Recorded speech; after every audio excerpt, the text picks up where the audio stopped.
llevó al Perú a vivir uno de los periodos más violentos de su historia reciente?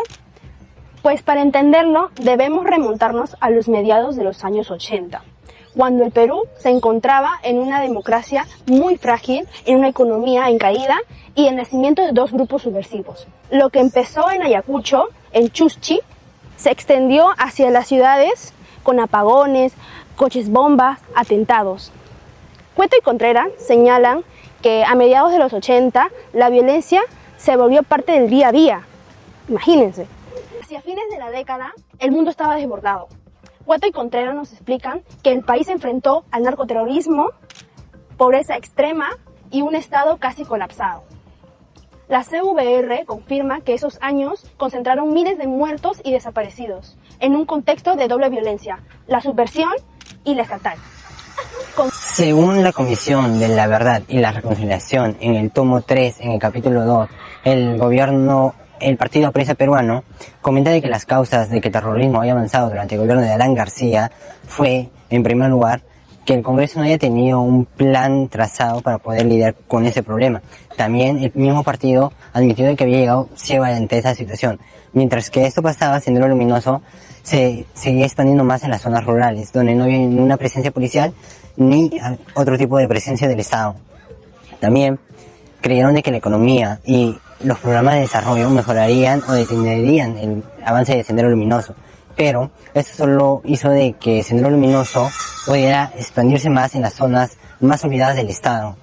En 1986 hubo lo que es la toma de represalias en los penales, donde el Estado, en vez de hacer algo, lo único que hizo fue dejarlo pasar y no hizo nada más, lo que generó dejar mal al Estado y de que se influenciaran más las palabras de Sendero Luminoso y generando un ambiente de más caos.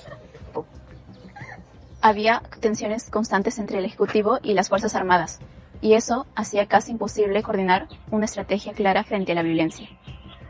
A esto se le sumaba la crisis económica, la hiperinflación y el desgaste político. Todo junto redujo muchísimo la capacidad operativa del Estado. En resumen, estamos frente a un Estado debilitado y desordenado, lo que lo dejó muy vulnerable ante el avance del terrorismo. Además, buscaban provocar abusos del propio Estado para quitarles legitimidad ante la población. Esto se refleja claramente en 1989, el año en donde se registraron el mayor número de muertes, principalmente por acción de Sendero Luminoso. Finalmente, hay algo más. Sendero no se sostenía solamente por los problemas sociales. Tenía una ideología extremadamente rígida y fanática.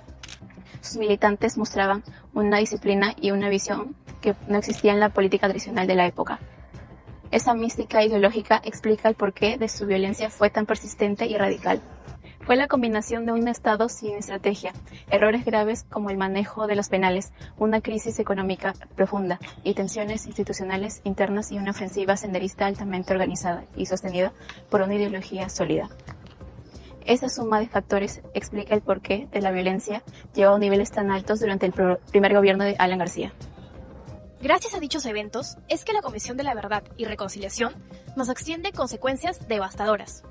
Por un lado se encuentran los asesinatos y desapariciones. El número reportado de víctimas fatales es de 12.564 personas, mientras que de asesinatos y desapariciones 11.021 y 1.543 respectivamente. Por otro lado, se resaltan las masacres y crímenes de lesa humanidad. El número de masacres es de por lo menos 215. En estos casos, las modalidades de violencia incluyeron actos de extrema crueldad como degollamientos, lapidaciones y mutilaciones. Sin embargo, las consecuencias que arrastró el terrorismo durante este periodo no solo fueron estas, sino también consecuencias sociales y económicas.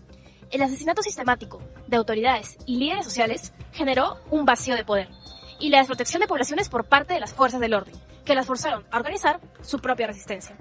De hecho, más del 80% de los casos reportados pertenecían a zonas rurales. Y, ante la ausencia del Estado, las comunidades comenzaron a organizarse autónomamente en rondas campesinas.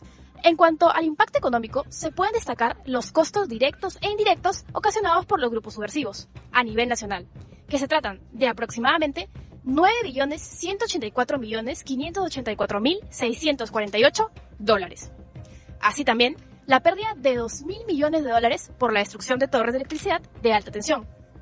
las superficies agrícolas no cultivadas a causa del terrorismo, que alcanzaron las 30.655 hectáreas en 1994, o el desplazamiento masivo de 600.000 personas a causa del conflicto armado.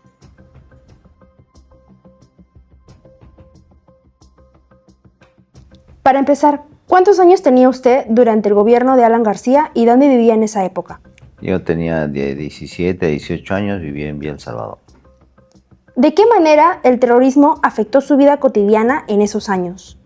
Los constantes ataques de los terroristas a la sociedad, a los militares. ¿Hay algún recuerdo o momento que haya marcado especialmente su memoria durante ese periodo?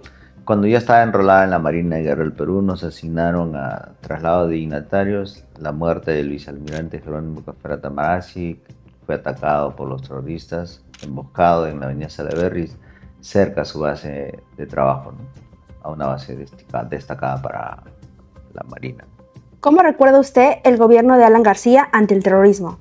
Un gobierno que todavía no estaba preparado para enfrentarse a la guerra, porque era una guerra desigual.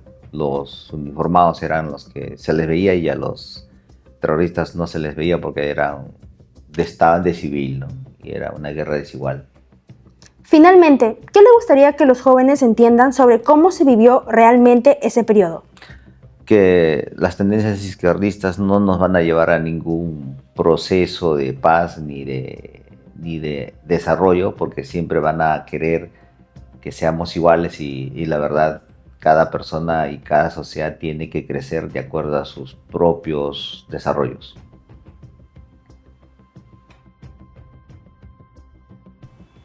Para empezar, ¿cuántos años tenía usted durante el gobierno de Alan García y dónde vivía en esa época? Ese tiempo yo estaba viviendo acá en Villa El Salvador. ¿Cuántos años tenía? 27. ¿De qué manera el terrorismo afectó su vida cotidiana en esos años? Porque ese tiempo no se podía salir a la calle, de las 6 de la tarde ya no se podía salir a la calle porque mucho terrorismo metía bombas en los parques, no se podía caminar, no hacer fiesta, nada, porque todo tenía que estar en su casa, cerrado.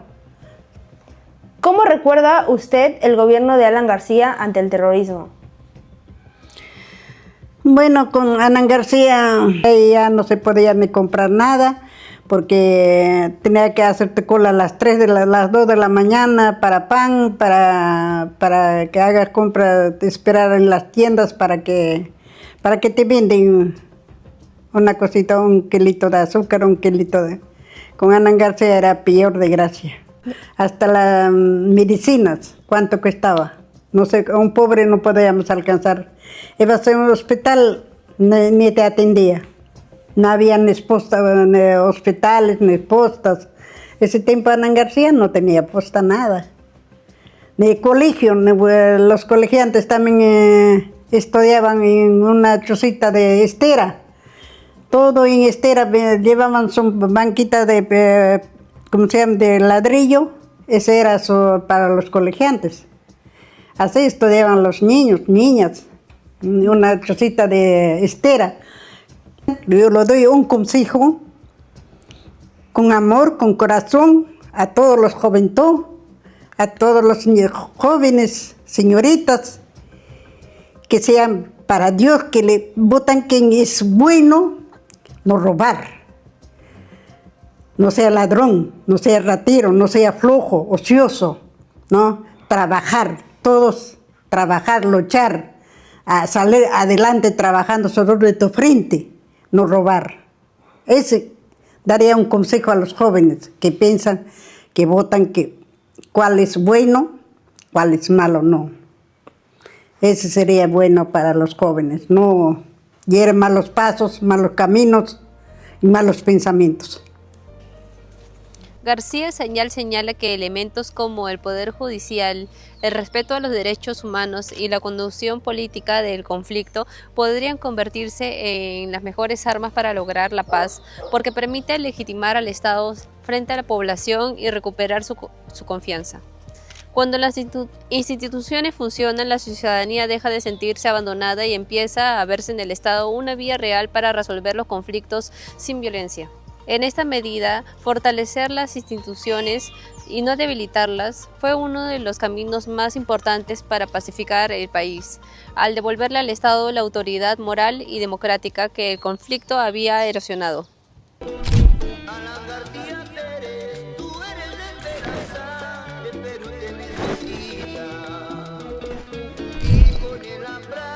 Habrá en nuestro suelo honestidad y trabajo.